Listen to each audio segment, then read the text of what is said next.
자, 반갑습니다.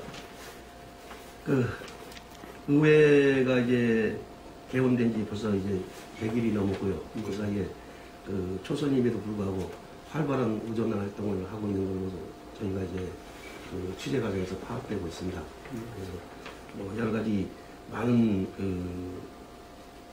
일들을 지금 이제 추진하고 또 진행하고 있는 걸로 알고 있습니다. 오늘 저희가 뭐 의원님 뵙고 한 3가지 정도만 좀 여쭤보고 싶어서 이제 취재를 뭐 요청하게 됐습니다. 의원님께서 첫 개원할 당시에 첫 질의가 음성군 인구 정책에 관한 질의였던 걸로 저희가 알고 있습니다.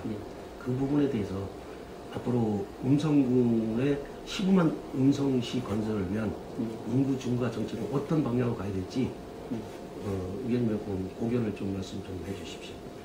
인선 6기에서 잡았던 그 기간은 2020년을 기준으로 해서 15만 시가 될 것이다 라고 했는데, 거기에 이제 가장 큰 게 혁신도시 인구 증가하고 또 산업단지로 인해서 거기에 들어오는 기업체 종사자라든가 그 가족들이 다 봤을 경우 15만 시가 되지 않을까라는 그런 계획을 갖고 있었는데, 실질적으로다가 속내를 기르다 보니까 기업체나 그 다음에 산업단지 같은 경우는 많이 증가를 했지만 실질적으로 인구가 느는 거는 15년을 기준으로 해서 2015년을 기준으로 해서 좀 급격히 감소를 했고, 지난해하고 금년도 6월까지 통계를 봤을 때 한 900여 명이 감소를 해서 오히려 이 상태로 갔을 경우 민선 7기가 과연 15만 시를 충족을 할 거냐 하는 그런 문제가 발생을 했습니다. 그래서 이 문제는 전국적으로다가 개편을 하지 않으면 15만 시는 고사하고 오히려 10만 인구도 유지하기가 어렵겠다라는 그런 결정을 내렸습니다.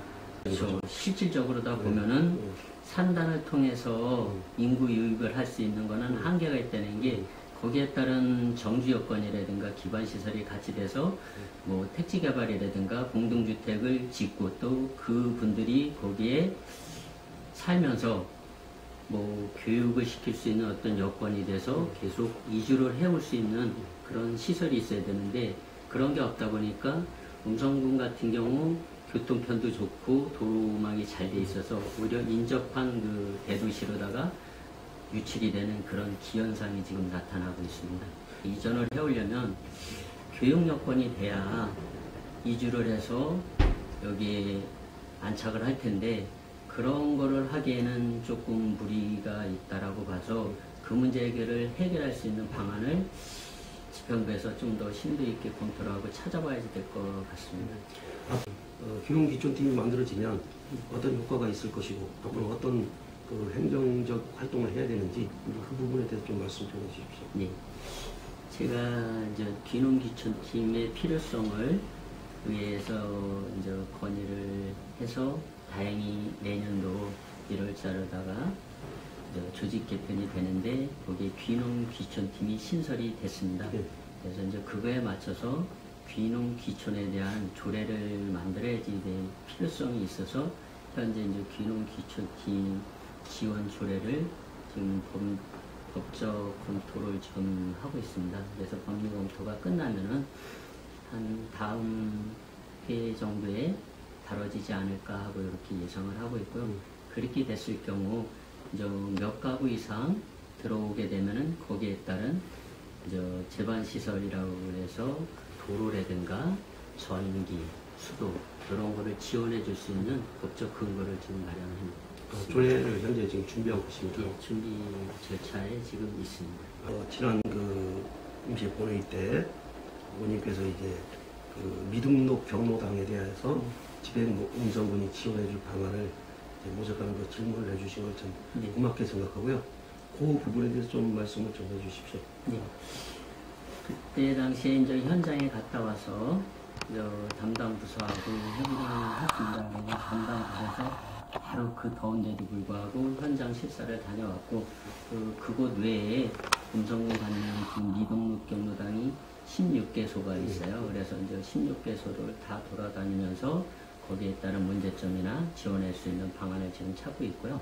그리고 현재 이제 그 미등록 경로당도 등록 경로당하고 똑같지는 않다 하더라도 지원해 줄 수 있는 방법을 찾기 위해서 조례를 지금 제정을 하고 있는 상태입니다. 그래서 요거는 금년 내로 가능하면 조례를 제정해서 내년부터는 등록 경로당에 준해서 지원할 수 있는 방안을 지금 찾고 있습니다. 그게 저번 임시회 때 그 의원님께서 그 공유재산 매각했다는 그 절차상의 문제점을 지적하셨습니다. 네. 이게 또 네, 이 부분에 대해서 네. 왜 이 질문을 하시게 됐는지 이 네. 분유림 매각에 대해서 네.